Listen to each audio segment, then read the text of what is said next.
Hey everybody, welcome to Pop Culture Philosophers. I'm Rockin' Robbie Billups, and it's time for the weekly comic book review.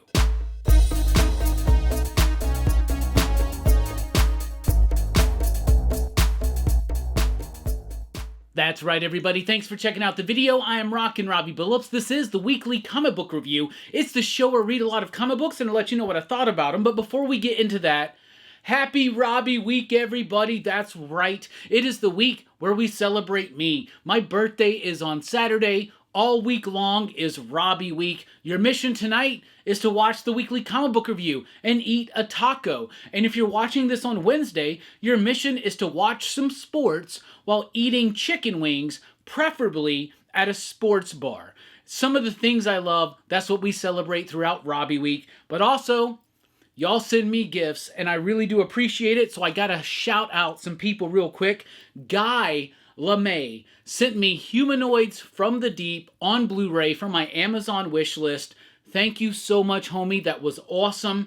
I really appreciate this. This has been added to this year's Horror Fest lineup. That's right. If you go to the link in the description below to my Amazon wishlist and buy me a Blu-ray for my birthday present, you may find yourself sponsoring a future PCP movie night. Guy, you have done that. You have sponsored 1 week of PCP movie night for Horror Fest, Humanoids from the Deep. Also, got to give a major shout out to Dark Fizzo, who sent me La Dolce Vita.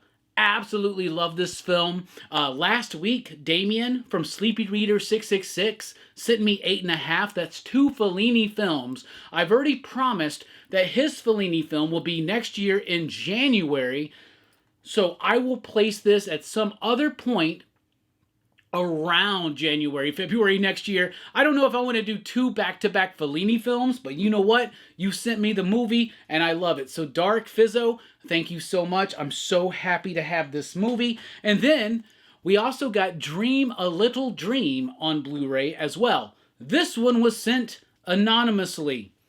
If you don't send me a note along with the gift, I have no idea who it's from.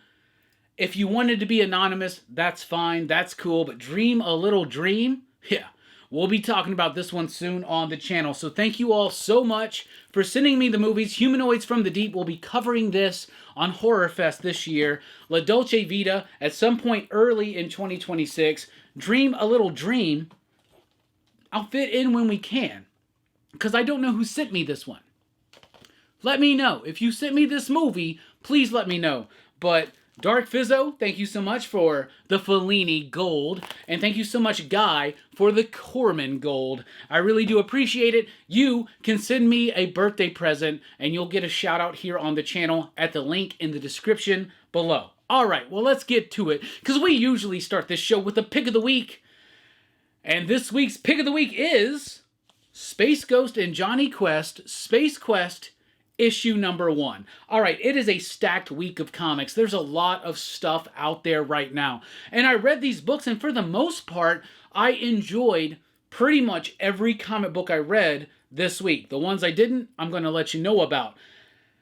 But nothing stood out as the pick of the week. So as I was looking through the list, this was the one that really stood out. Like, this was the one that I really solidly enjoyed the most out of everything. Now, this is the follow-up to Jonny Quest, which was written by Joe Casey, who was a friend of the show. I consider him kind of a homie now, and I've always been a fan of Joe Casey since the very early days of his career. So it's cool to be able to share the screen with him, share messages with him, consider Joe Casey somewhat of a contemporary or a friend or something like that, whatever, right? I don't know. I don't think Joe calls me a friend, but I'm going to call Joe Casey a friend.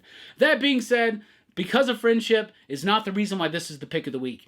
This is the pick of the week because this is how you start a second arc of an ongoing comic book. That's what this basically is. It's the second arc of Joe Casey and Sebastian Perez's Jonny Quest book. I loved the initial arc of Jonny Quest. Jonny Quest and his team go 40 years into the future. They meet like an old man Jonny Quest. It's interesting. It's cool. But now what we have is Space Quest, which is billed as a crossover between Space Ghost and Jonny Quest. But it is still Joe Casey and Sebastian Perez, which means that it is the follow-up to the original Jonny Quest book. Well, not the original, but the one that they just did over at Dynamite, right? That being said, I was so engaged with these characters' journeys, right? So many people could have taken this book and just spun out some nonsense from it, but what Joe Casey's doing is he's building on what he's already established in his first Jonny Quest book. All of the events of that first Jonny Quest book, which should be out in trade paperback at some point soon, are the ramifications of those events are felt and reverberate throughout this series. The tie-in to Space Ghost feels very natural and organic and not forced or shoved in. And I really love that. Perez's artwork is absolutely stunning. It is stellar. Most of this issue is dealing with direct fallout from the previous series, and at the same time starting a very new and interesting concept and mission for Jonny Quest and his people. They have already flung themselves through time, and now the government seeks their help because they found what they believe to be of extraterrestrial origin, an artifact, right? And as they explore this artifact, it leads into the eventual team up with the Jonny Quest people. Now, Joe Casey and David Pepose have both told me that they have talked about this series, that they've worked it out. David has nothing to do with it. It's all Joe and Sebastian, and they're doing stellar work, but it is David Pepose approved, and he's the writer of the current Space Ghost series, which just got renewed for a second season, if you want to call that. Well, this is the second season of Jonny Quest. So if you love that Jonny Quest book, definitely check this out. You do not want to miss this. And if you missed that Jonny Quest book, there's enough here that is going to excite you for a new story, just the team up between Space Ghost and Jonny Quest. But at the same time, you're going to be like, what are they talking about? They're dealing with some ramifications, some dangling plot threads, if you will. That all comes from the previous Jonny Quest series. I would highly encourage you to seek that out, find it, check it out. I didn't grow up a Jonny Quest fan. I tried watching the cartoon at times when I was like, I don't know, in middle school or a teenager, whenever Cartoon Network first showed up. But Jonny Quest has never been super on my radar. But Joe Casey has, and Sebastian Perez is now on my radar. And this is a really solid book that really just does a great job of starting a second arc. And that is not the easiest thing to do, and it gets the pick of the week because it does that exceptionally well in a stellar, sound fashion. Space Quest issue number 1 is the pick of the week, and of course, I got the Mark Spears cover. Speaking of Mark Spears covers, there's a lot of them this week, but we got Captain Planet and the Planeteers issue number 1, the long-awaited Captain Planet issue number 1 from Dynamite Comics, written by David Pepose with artwork by Iman Casalos. Now, I have a little bit of a history with this book. I have known David Pepose for a few years now, and one of the times that I had a chat with him, he told me that his dream project was Captain Planet. I made that known to Nick Barucci. David, let that be known to Nick Barucci. I asked Nick to look to see who had the Captain Planet rights. All that stuff being said, I do feel some sense of responsibility for this book existing. Maybe I don't. Maybe I'm one of many people that David said he wanted to do Captain Planet. Maybe. But I also got Nick Barucci. I'm in his ear just a tiny little bit, right? And I don't know if either of them will recognize my efforts to make this book happen, but I do. I certainly do. Y'all, I'm just going to go ahead and say it. You know what? Fuck it. It's the year of the heel. I made this book happen. David, Nick, y'all owe me for the anticipation and the hype of this book. However, neither of you have let me down. This is such a cool book. We've had David Pepose on the channel multiple times recently talking about this book. I believe we're going to have him on the channel again on Friday. A great way to celebrate Robbie Week, having David Pepose back on the channel. Talk about Captain Planet and Space Ghost and so much more. That being said, Captain Planet is a really cool reboot, reimagining of this lore. Gaia's a little bit different. Captain Planet's a little bit more aggressive, but not in an out of character type way. The reimagining of the Planeteers is really spot on. What you get in this first issue is mostly just the setup and the Planeteers getting their rings. It's pretty much all you get. But having talked to David about his plans for this book, it's very much informed by Chris Claremont's X-Men run, for instance. So I think you're really going to dig this book. If you're a Captain Planet fan, for sure, you're going to love this book. But if you've never been familiar with Captain Planet at all, and you just love good superhero team comic books, definitely check out Captain Planet, and a great cover by Mark Spears. And you know what? I do a show every Monday over at the EXP at 5 p.m. Central Time, where I join forces with Dynamite. We sell some books, some commission cover art, really cool back issues and ratios and Dynamite comics and all that stuff, right?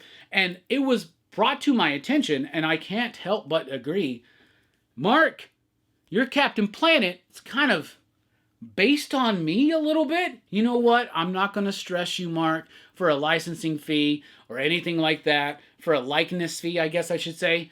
I'm just glad you're doing it. Keep using me as your model for Captain Planet, and I'll love it. All right, then we got Silverhawks issue number 3. Y'all, I'm a huge Silverhawks fan. Ed Brisson has been on the channel talking about Silverhawks, and I've been super excited because he understands what makes Silverhawks separate themselves from the rest of those 80s cartoons. Cartoons I love, things like Teenage Mutant Ninja Turtles, Transformers, G.I. Joe, He-Man, and of course Thundercats, which Silverhawks technically exist in the same universe as Thundercats, and Ed Brisson is also working on a Thundercats book. We'll get to that in just a second. But Silverhawks didn't have much meat to the bone as far as origin stories go. And Ed has been on the channel, and he mentions how excited he was to give us a true origin story for the Silverhawks, and that's what he's doing. He also understands what differentiates Silverhawks from those other properties I just mentioned. This is a book that is sci-fi mafia movie, right? That's the genre, sci-fi gangster. That's the genre. That's what he's playing with. And there's a moment in this book, and we are doing a little bit of a slow burn, slow build into the revelation of the Silverhawks team, but it's all been worth it, especially here in issue number 3. Some major tragic and dramatic shit happens in issue number 3 of Silverhawks, and I loved it, and you got a great Mark Spears cover right there. Also, we got Thundercats Lost, issue number 2, finally, written by Ed Brisson, with artwork by Rafa Labosco. The art is great, the story is great. Lion-O's father gets premonitions from Chitara, which were revealed in the Chitara limited series, written by Sue Lee, and I love the connective tissue between all the Thundercats books. That's a really cool thing, right? So he knows that there's bad times coming. There's a prophecy. He sends a team of Thundercats to Third Earth to explore it first, and it lands into catastrophe. And we had some major shakeups already in the first issue. We're continuing that in the second issue. New characters being introduced, new concepts, and familiar ideas and familiar characters being played with in an exceptional way from the creative team. Thundercats Lost is dope. Then we got the Herculoids issue number 3, written by Tom Sinagoski. We just had Tom on the channel. I've had him on the channel like 3 times now. Super cool dude. Love to talk about him. We inevitably talk about Mike Mignola and his work with Mike Mignola, but we always talk about the Herculoids. I loved the Herculoids when I got to watch them on repeat on Cartoon Network. And I'm excited to see Tom dive into this world and explore and expand upon it just a little bit. And that's what's going on in the pages of Herculoids. Issue 3 was no exception. Really cool stuff. I think the artwork could be a little bit more dynamic, but aside from that, that's my only gripe about this series. I'm loving it, and every time I read this, it makes me want to go back, sit on the floor in front of the TV like Tom did back in the day, and watch Herculoids episodes from back in the day. So Herculoids, I'm loving it, and I love that Dan Panosian cover. Let's jump over to Marvel. We got Star Wars issue number 1. That's right, it's a new Star Wars book. You know me, I don't really read Star Wars book. In fact, I'm going to get a comment on this video that sounds like, "Oh, why do you hate Star Wars so much? I wish you wouldn't even review it. All you ever do is review Star Wars number 1s and talk shit about them." Not true. Jedi Knights issue number 1 and 2, I've liked a lot. However, Star Wars issue number 1 is written by Alex Sakura, artwork by Phil Noto. It's picking up post-Return of the Jedi. Every time there's a new Star Wars number 1, let's jump in, let's see it. It was boring. It was dull. I didn't really care. If you are the most hardcore of Star Wars fans, and what I mean by that is you're so hardcore that you're collecting the Force Awakens 10th anniversary covers or some shit like that, then go for it. But if you are just like, yo, is this a Star Wars book that I can jump into? Probably not. Then we got Fantastic Four Fanfare issue number 1. This is a anthology series. I thought initially it was just going to be a one-shot. There's a Fantastic Four movie on the horizon in July, so you got to have extra Fantastic Four content, of course. I'm a huge Fantastic Four fan, so I don't fault them for that. That's pretty freaking cool. This is an alright issue. 3 different stories here. One by Mark Waid that is really fun and explores the prankster relationship between Johnny Storm and Benjamin Grimm, and that's super cool. Then you got a story by Alan Davis. That's decent. It's solid. And then this third story, I don't even remember who did the third story. Who did that? Oh, that was Andrew Wheeler and Sarah Pichelli. Wow, I could not pick that up as Sarah Pichelli on the artwork, but I guess that makes sense. It's kind of playing around with like reality TV shows, things like The Bachelor and things like that. It was all right. It was okay. The next issue's got Jonathan Hickman on it. I'm sold.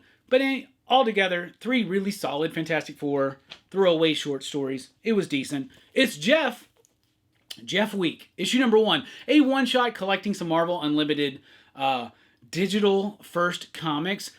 Jeff the Land Shark is a character I love, created by Kelly Thompson in the West Coast Avengers run. That was kind of a follow-up to her Hawkeye run, Kate Bishop Hawkeye, which I loved. One of my favorite comics of 2017 was Kelly Thompson, Leo Romero, and Jordi Belair on Hawkeye. However, in the follow-up, West Coast Avengers, she created Jeff the Land Shark. I love this character. Nobody seemed to care about it until Marvel Rivals. And now everybody cares about Jeff the Land Shark. I'm not going to be the old almost 44-year-old, 44 on Saturday. I'm not going to be the old almost 44-year-old shaking my fist at the clouds, telling people how you should have been there from day one. That's not me. That's not what I do. What I'm going to tell you is this. This is a cute, charming, fun, little silly book with Jeff the Land Shark that has very little dialogue. Just like the ones before, it's worth it. All right, then we've got The Amazing Spider-Man issue number 3. 3 issues into the new run of Amazing Spider-Man, written by Joe Kelly with artwork by Pepe Larraz. I'm still freaking loving it. This book was great. I love Pepe Larraz on Spider-Man. His ultra kinetic style really works for the character of Peter Parker Spider-Man. And this story where Spider-Man's been dosed with some major psychedelics and he's basically tripping his fucking balls off while trying to figure out how to save the Rhino and his personal life and all this stuff. I'm loving it. Joe Kelly has a grasp on this character. He's using this character Itsy Bitsy, which is from his Spider-Man Deadpool run, fulfilling some dangling threads from that run, but in excellent fashion. It's fun, it's kinetic, it's exciting, it's Amazing Spider-Man where it needs to be, and it hasn't been here for months. So Marvel, station, and a pop, boom, for Amazing Spider-Man being solid for 3 issues. We'll see what happens when Pepe Larraz can't keep up with the schedule. Who's coming in? How do you... I feel like it's John Romita Jr. That's just way different styles. Anyway, then we got Deadpool Kills the Marvel Universe One Last Time, issue number 2. I've never finished volume 1 or volume 2, but Cullen Bunn and Dalibor Talajic are doing a fantastic job with this.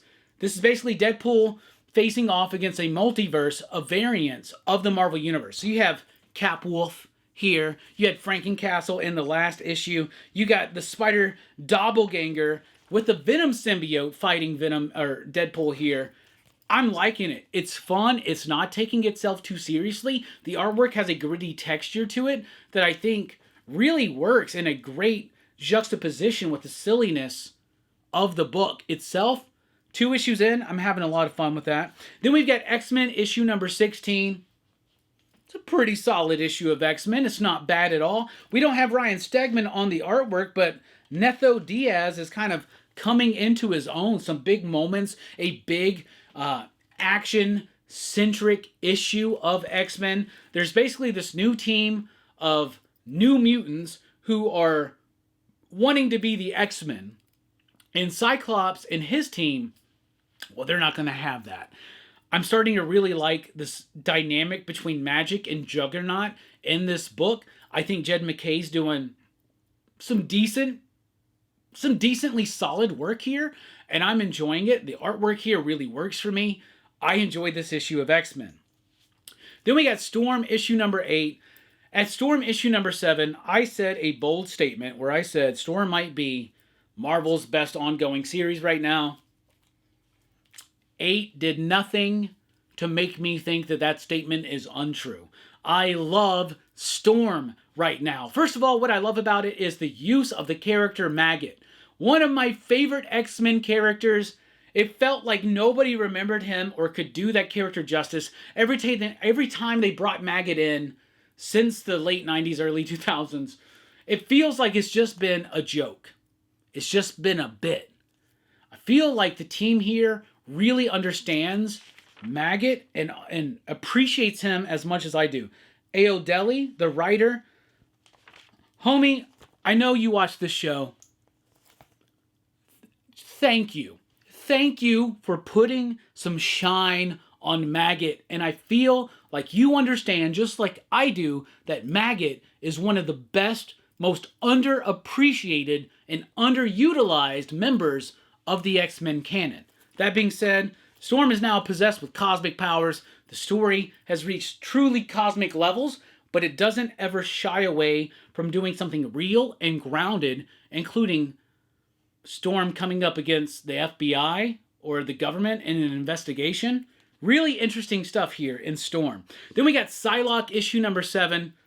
Y'all, I'm loving this book. It's not going to change your life. It's not the greatest comic book out there. It's not Marvel's best comic, but it's a solid comic from Marvel. Alyssa Wong is doing a really solid job with this character. The artwork is great. We're diving into Psylocke's past, who she is, how that informs who she is today.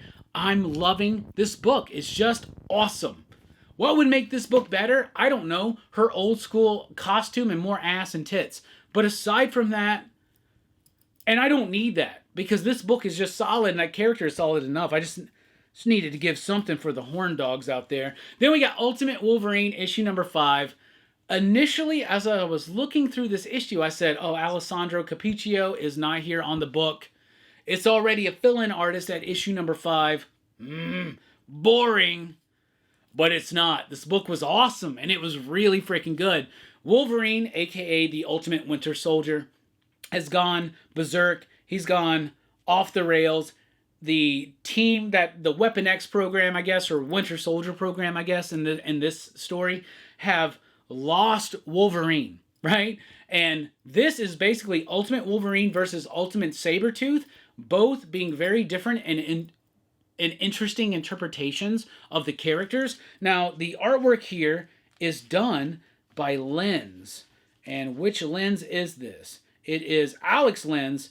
And yo, I'm going to tell y'all, it works for me. It works for me, and I love this new dynamic of relationship between Victor and Logan, it works for me. All right, do we get time? Let's jump over real quick to Image. Blood and Thunder, issue number 1. It's a new one from Image Comics. It's written by Benito Sereno with artwork by E.J. Sue.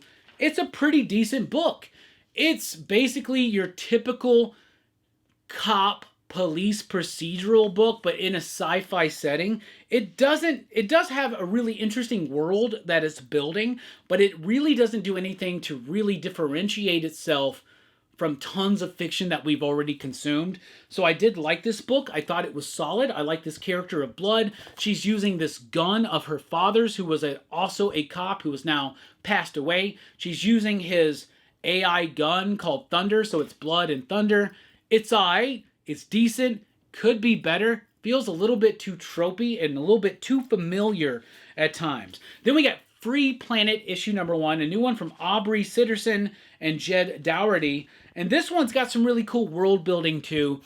It's about a planet that has fought for its freedom and democratic values, and it finally has won, and it's about the trouble of trying to start a utopian democratic society, the first planet in this galactic council that has gained freedom.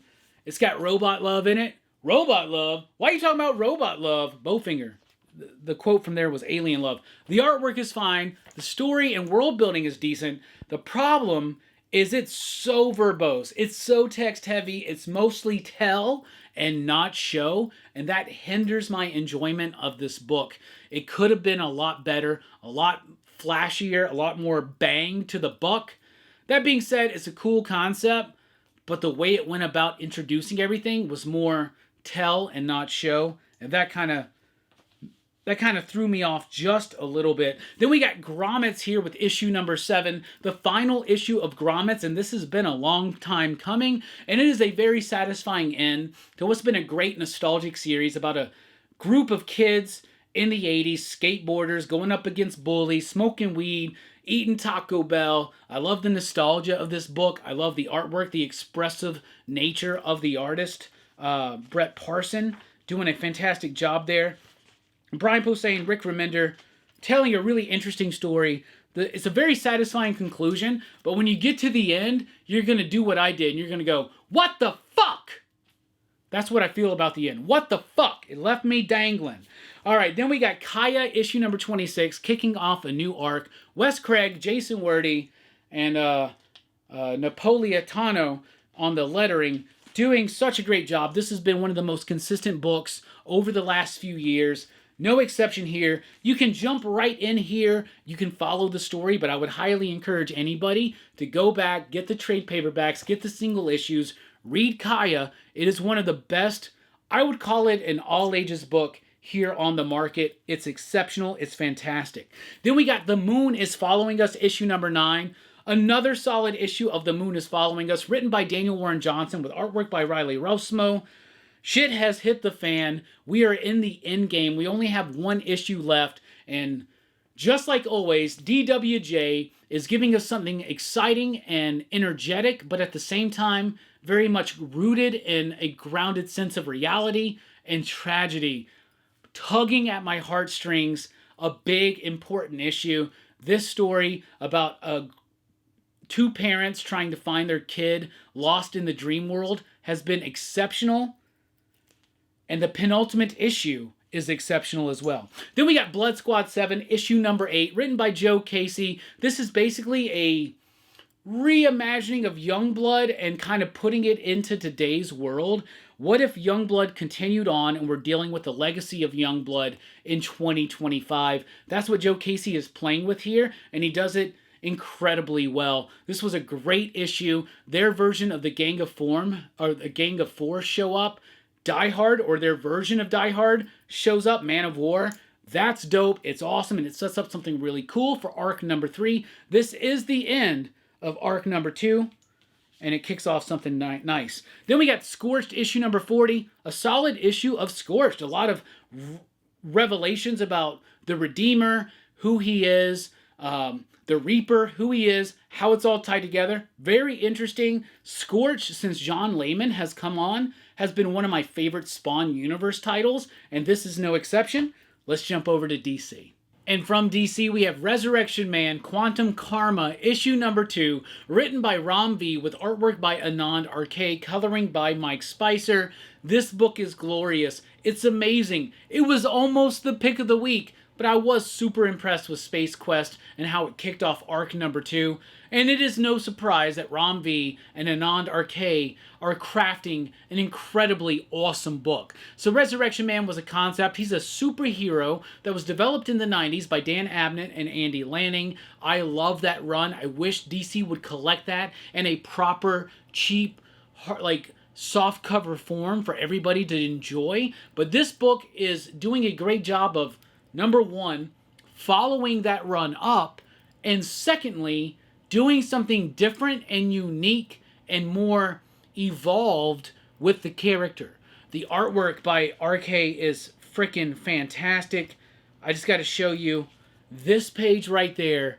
It is so freaking worth it. It's exploring this character through World War II. It's exploring this character in the future, and it's even playing around with the 90s tinge that this character has, especially in the opening pages that are illustrated by Jackson Guice, aka Butch Guice, who we just recently lost.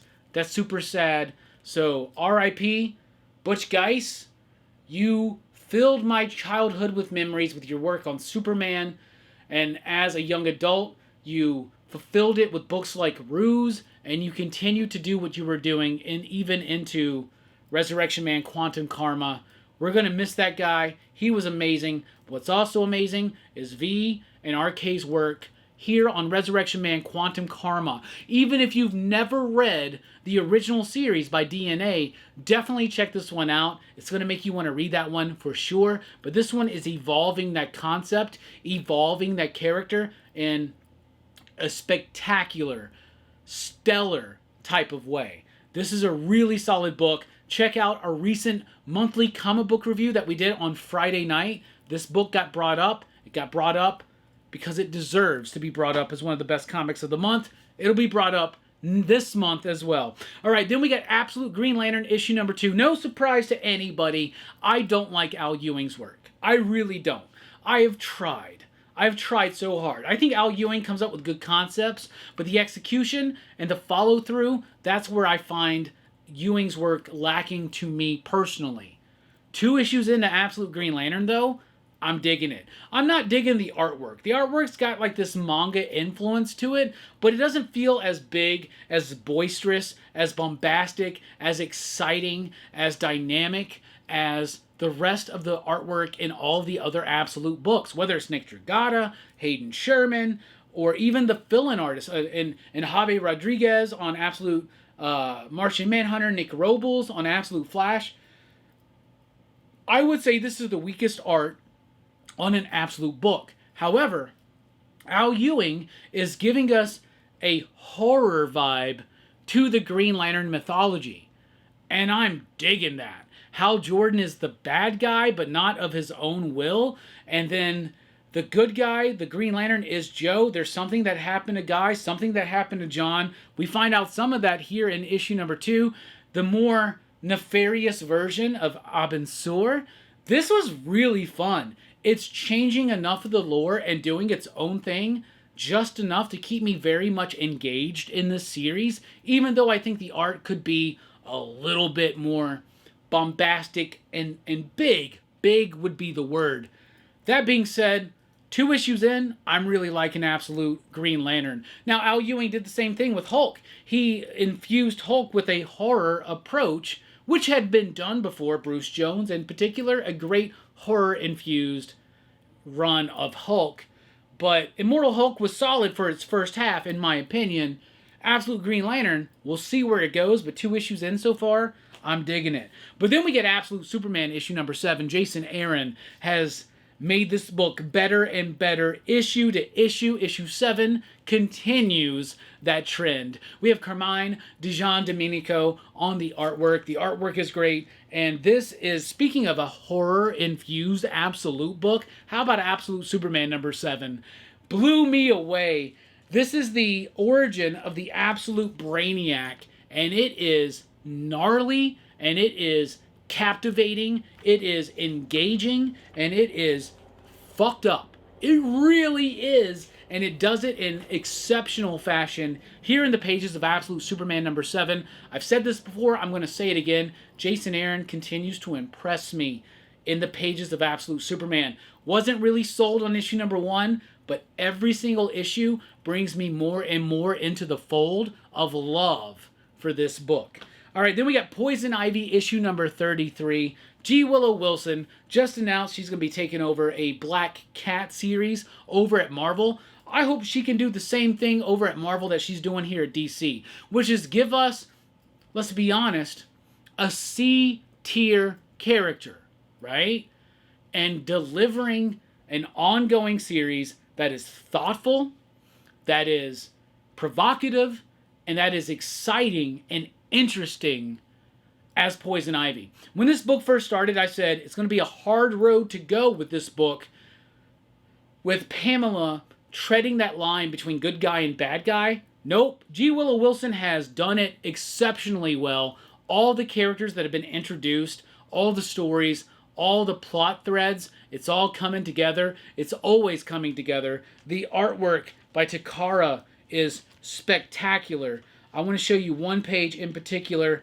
When Poison Ivy powers up in this book, it gets this organic, powerfully organic feel and vibe to it, and that's what's happening here. Pamela thinks she's made a home. We know that ain't gonna happen, but this is the kind of book that we need to really support. 33 issues in, not a reboot, nothing like that, just a solid run of a solid book with a great new and interesting interpretation and exploration of a fan favorite character. C-list she might be. Let's be honest. Pamela's B-list. She's B-list. Black Cat might be C-list, but she's B-list. All right, dropped on the floor. How about Batgirl issue number 7? Tate Bromball's run on Batgirl has been really freaking good. And now that the first arc is over, we're in the second arc, and it's basically Shiva through a video or an audio recording telling Cassandra her life story. So it is the secret origin of Lady Shiva, and it works. It's interesting. It's revealing things about that character. The art is fire, gets the job done. The writing is super solid. I love Cassandra, but what we're doing through exploring this secret origin of Lady Shiva is exploring more of the dynamic of the relationship between Cassandra and her mother. And Tate and the whole rest of the team are doing an exceptional job getting that across. Then we got Justice League The Atom Project, issue number 5. Issue number 5, Ryan Parrott, John Ridley, Mike Perkins. Great artwork. It's Mike Perkins. It's amazing. And the story's good too. It's all coming together. The story has been told in 2 different factions.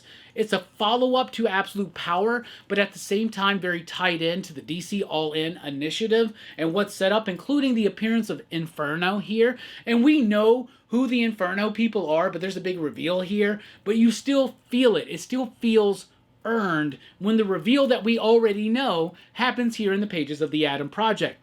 I said this on the DC Sneak Peek on Rockin' Robbie Live on Sunday, but not a book that's going to change your life, but a book that knows the mission and is getting the job done. Then we got JSA issue number 7. We had the death of a JSA Classic member in the last issue. I don't want to spoil who it is, but you can tell by the cover. This issue deals with the ramifications and the fallout from that. It's been very interesting that writer Jeff Lemire started his JSA run with not a run, or a story, I should say, that would introduce the team, concept, dynamic, and characters to a new audience, but he started with what felt like would be anybody else's final arc, the destruction of the JSA. But now that that's all said and done, now we're building back up. The stakes are high, the consequences are dire, and I'm starting to understand why Jeff Lemire structured his story this way. JSA number 7, one of the better issues so far. And then we got Batman 616.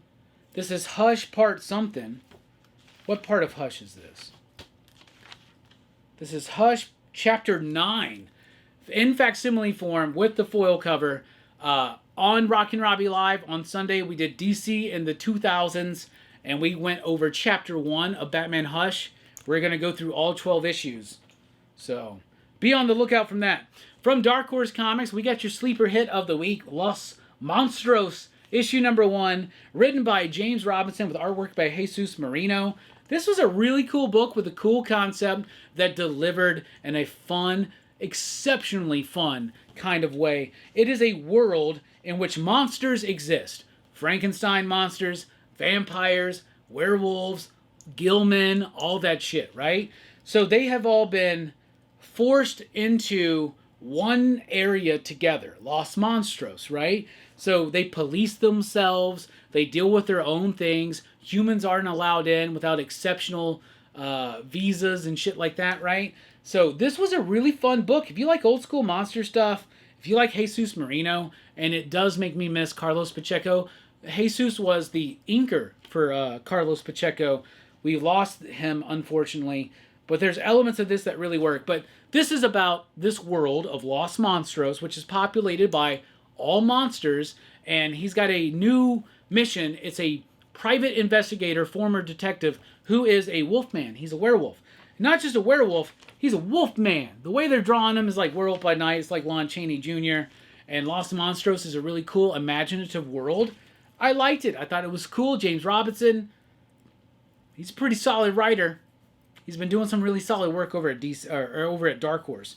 Speaking of Dark Horse, we got Lady Baltimore, The Daughters of Medusa, issue number 1. A 2-issue series set in the world of Baltimore. This is about his former wife after the death of Lord Baltimore. Now, Lady Baltimore is the protagonist, right? And this is a story where it's involving World War II and Nazis. There's a death of a French diplomat. She's trying to investigate it, and it involves a society of Gorgons? Gorgoni? I don't know the plural of Gorgon, but basically a Medusa. A community of Medusas is behind this or somehow involved, and Lady Baltimore has to investigate that. This was super fun, super cool, a really solid issue, and I love the Lord Baltimore stories. I haven't quite been sold on Lady Baltimore yet, but this one works for me. I liked it a lot. We also got Jump Scare issue number 3. Having so much fun with this book. It's written by Cullen Bunn with artwork by Danny Luckert. The artwork is clean. Meticulously crafted and refined clean. And it works so well. Jump Scare is a superhero of sorts whose power is that she can call upon any weapon from any horror movie that she remembers. And there's a lot of different factions going on here in the story, so the story's getting more complex and more interesting, and the artwork is stellar. The artwork is stunning. The artwork, like I said, is clean, constructed, concise, and riveting. So there you go. Then we got Let This One Be a Devil, issue number 3. James Tynion, Steve Fox, and Piotr Kowalski. It's basically a story of the Jersey Devil. So at issue number 2, I thought they were going to be giving us multiple stories about the Jersey Devil. Now it feels like there is one full story going on. I am unclear. I need to go back and reread 1 and 2. I'm lost in the plot. That being said, this was a great issue. Dealing with family dynamics, great artwork from Kowalski. Really solid stuff. Let This One Be a Devil. I love paranormal stuff. I like James Tynion enough. I like these true weird stories that he's doing. Give us more, please. From Mad Cave Studios, we have Vanishing Point, issue number 1. This was really solid. This is the debut of a new sci-fi anthology written by Mark Russell with a different artist and a different story in each issue, but all of them are going to be written by Mark Russell. This one has artwork from Juan Doe. Haven't seen Juan Doe's artwork in a while. I was enamored with his work on a book called Dark Ark from Aftershock with Cullen Bunn. This one's about a dude who is leaving his family for 10 years to go on a mission to get paid a lot of money to go into the asteroid belt and mine the asteroids. And most others who have taken this journey and this quest have gone mad and disappeared. We find out in the story why. It's a great setup, a great payoff, a great one-and-done, self-contained sci-fi comic that would make the new EC Comics jealous of getting it done like this. It was really solid. I really liked it. I thought it was dope. Check it out. Then we've got Pop Kill issue number 3, written by Dave Johnson and Jimmy Palmiotti. Artwork by Juan Santa Cruz. The artwork is okay. The artwork could be better. But what I love about this book, because the artwork is serviceable, but what I love is the concept. These two twin brothers, they were Siamese twins, but they've been separated, and this is their story. There's some sexy nature to this story too, which I really, really like. You can see evident from the cover. We'll talk about that in a second. But it's these two brothers who were conjoined, who have been separated, now run rival soda companies that are literally across the street from each other. So it's like Lucky Number 11 in a way, right? And there's a woman who has developed a formula to cause a soda not to go flat for days and days and days, if not months. And they are all after her, and their corporate spy, who's playing all sides of the game, has fallen in love. It's just such a fun concept and a really off-the-wall kind of idea that works. Like I said, the artwork is serviceable, the writing is serviceable, but it's the concept that keeps me in, plus these covers. Cover of the week goes to Adam Hughes here for a very sexy hot dog and soda cover. I like hot dogs, I like sodas, I like boobs. So there you go. All right, from Boom Studios, we have Uncanny Valley issue number 9, the penultimate issue of Tony Fleece and Dave Wachter on this book, and it's been absolutely amazing. It's about a kid who is half cartoon, half real person, and in the cartoon world, there is this nefarious being called the First, which, Tony, do you get that from Buffy? Because the ultimate villain in Buffy Season 7 was the First. Slight spoilers there, I guess. But I like this book. It's playing with the ideas of cartoons. Tony Fleece is being very clever with that kind of charming take on cartoons and reality and family dynamics. It's a deep story. What should I say? It's like the stakes are raised here in issue number 9, and David Wachter is doing such a great job with the artwork because the non-cartoony things feel very realistic and very rounded and three-dimensional, and the cartoon bits feel very two-dimensional and very much real as well. And the laws of the cartoon world with the real world and how they combine, it's super clever, super interesting. Check that out. From Oni Press, we have Plague House issue number 2. You know, Eric on the monthly comic book review brought up Plague House, and I remember having a high regard for Plague House issue number 1. I couldn't remember much of the first issue as I'm reading issue number 2. I remembered it was about this team of paranormal investigators on a TV show. I remember liking it and feeling like the artwork had, at least through composition and storytelling, like a Mignola-esque quality. That felt a little bit lost for me here in issue number 2, and I also felt a little bit lost in the plot. Maybe I need to go back and reread issue number 1 and 2 together, but I just kind of felt lost in this one. Now, it did pull me back in, and it had a really interesting ending, but man, I was finding it really hard to remember what had happened in issue number 1. And I know I read a lot of comics, but I do kind of pride myself just a little bit in my retention on what I read. But I didn't retain much from Plague House issue number 1. It caused a kind of spotty enjoyment of issue number 2, even though it did pull itself together at the end. All right, then we got Heavy Metal here with issue number 1. Heavy Metal has relaunched. It is here. I got that Frazetta cover. I also got this cover. Who's the artist of this cover?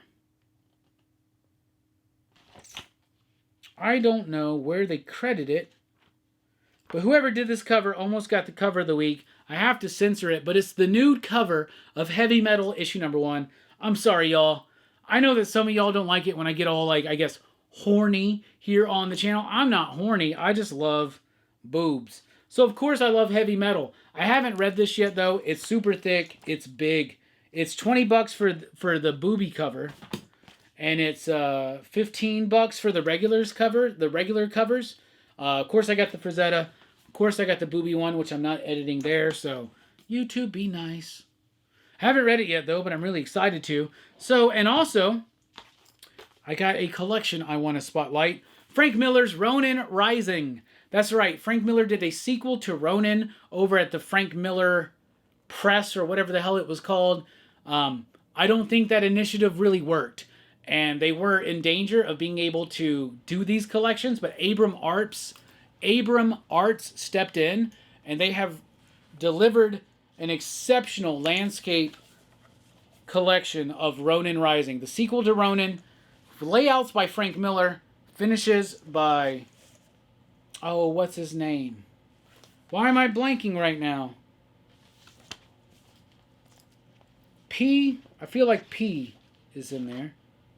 Philip Tan, yes. Philip Tan's artwork on Frank Miller's layouts were great. This is a great way to collect it. There's also, this is a $40 hardcover. That's super freaking awesome, right? And what a great format to read this series in. I cannot wait to go through and read it again. You even have some Frank Miller artwork there. He did one of the chapters. Anyway, I loved this book. I thought it was super cool. It's an unruly hardcover, though, but there is a $12.99 manga edition that's out there as well, so that's cool. And the other thing that's really cool is at the back, it has a lot of the Frank Miller layouts. So this book was laid out entirely by Frank Miller, and then Philip Tan and Daniel Henriquez did the finishes over it, but you have a lot of the Frank Miller original layouts at the end. If you are a fan of Frank Miller, a fan of Ronin, this is a book to check out. And guess what? It's Abram Arts, so it's impeccably put together. And it gets the smell of the week because it smells like people that care about comic book collections. All right, to recap, Ronin Rising is out. I would highly recommend that. Heavy Metal is back out. I haven't read it yet. It's super thick. There's a lot of comic there for your bang for your buck. Plague House didn't work as well as issue number 1, but I'm kind of lost in it. Uncanny Valley is exceptional in its penultimate issue. Popkill gets the cover of the week by Adam Hughes. Nothing super exceptional here, but a really gnarly cool concept that I really like. Vanishing Point, sci-fi lovers, check it out. Nice to see Wando on a book. Let This One Be a Devil. I'm liking this book, though a little bit confused about what's going on sometimes. Jump Scare was amazing. Lady Baltimore was the first Lady Baltimore book that I really enjoyed. Los Monstruos was great, especially for old school monster fans. Batman Hush being reprinted in facsimile and foil form. JSA is really ironing out for me. Justice League The Atom Project, not doing anything super exceptional, but getting the job done. Batgirl, though, the secret origin of Shiva and elevating the relationship and dynamic between her and her daughter, Cassandra Cain, a.k.a. Batgirl. Poison Ivy does what Poison Ivy does, which is be a consistently awesome, ongoing story about a B or C list character. We need to support that book. Absolute Superman absolutely rocked. Absolute Green Lantern absolutely surprised me. Resurrection Man Quantum Karma was fantastic. Almost the pick of the week. Scorched was really decent this month. Blood Squad 7 was awesome. A great end to the second arc. Can't wait to see how that develops into the third story. The Moon is Following Us. DWJ. Why you gotta treat me like this? Why you do me this way? Kaya was exceptional as always. Read that book. Grommets had a very solid finish that had me go, fuck you. Seriously. Free Planet was a little bit too wordy and telly and not showy. Blood and Thunder, though, was more showy, less telly, but at the same time was more tropey and typical of police procedural fictions that we know and love. Ultimate Wolverine was awesome. Ultimate Wolverine versus Ultimate Sabretooth in a very different fashion. Psylocke's been entertaining. No apologies. Storm is one of Marvel's best books right now. X-Men, I'm finding myself enjoying this book more and more. Deadpool kills the Marvel Universe again, or one last time, I should say. Issue number 2. Deadpool going up against variants of Marvel characters like Catwolf. Really cool stuff. Amazing Spider-Man 3 issues in has been amazing. Good job there, Joe and Pepe. It's Jeff the Landshark. Jeff Week. It's cute, it's charming, it's silly. Fantastic Four Fanfare. A nice cross-section of 3 different Fantastic Four stories from famous Fantastic Four creators and some people I didn't know. Star Wars number 1.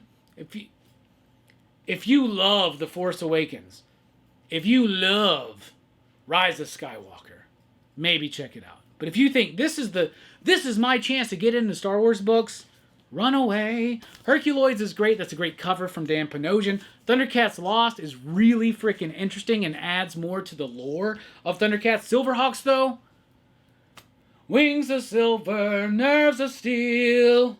Silverhawks rocks, y'all. I'm loving it. That was my favorite issue of that series yet. Captain Planet was a really great start. Cannot wait to talk to David Pepose about this book. Check us out on Friday. However, Space Ghost and Jonny Quest, Space Quest issue number 1 was the pick of the week. Why? Because this is how you kick off arc number 2. A great follow-up to the Jonny Quest series. A great crossover with Space Ghost. Interesting, grounded, dynamic, continuing the story, moving things ahead, building momentum. Awesome issue. Best issue of Joe Casey and Sebastian Perez on Jonny Quest yet. Here. There you go. That's what I read. That's what I'm thinking. That's what I'm digging. What are you reading? What are you thinking? What are you digging? Let us know in the comments down below. Thank you so much for checking out the video. Be sure to like, share, and subscribe. And join us over at patreon.com/PCP if you want to help support the channel. Also, if you want to send me a birthday present, link in the description below. You'll get a shout out. Just like Guy did for sending me Humanoids from the Deep. Just like Dark Fizzo did for sending me La Dolce Vita. And nobody, this was anonymous. Dream a little dream. Thank you so much. We love you. We appreciate you. However, also this week was an issue of G.I. Joe Real American Hero. And guess what? I didn't read it. You know why? Because you can't see me. Fuck you, G.I. Joe guy. Station, pop, pop, boom. Thanks for rocking with us. Keep on reading. And fuck that G.I. Joe guy. Boom, boom, boom, boom. Deuces.